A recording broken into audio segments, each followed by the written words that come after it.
నేను చెప్పిన మన మిత్రులు అడిగినరు ఇదే పాయింట్ మీద.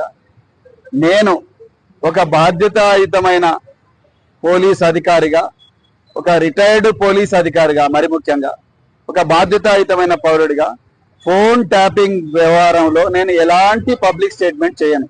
ఎందుకంటే ఇది ఫోన్ ట్యాపింగ్ అనేది దేశ భద్రతకు సంబంధించిన విషయం. ఒకవేళ ఎవరైనా ఈ ఫోన్ ట్యాపింగ్ లో తప్పులు, అంటే ఫోన్ ట్యాపింగ్ అనే టెక్నాలజీని కానీ ఆ ప్రొసీజర్ని కానీ వాడుకొని మరి వాళ్ళ స్వార్థ ప్రయోజనాల కోసం వాడుకొని ఉంటే వాళ్ళు తప్పకుండా చట్టపరంగా శిక్షార్హులే.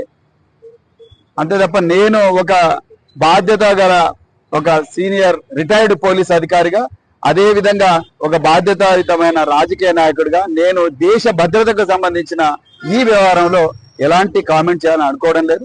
ఒకవేళ ఎవరైనా తప్పు చేసి ఉంటే తప్పకుండా వాళ్ళను చట్ట ప్రకారంగా శిక్షించాలి, బరాబర్ శిక్షించాలి.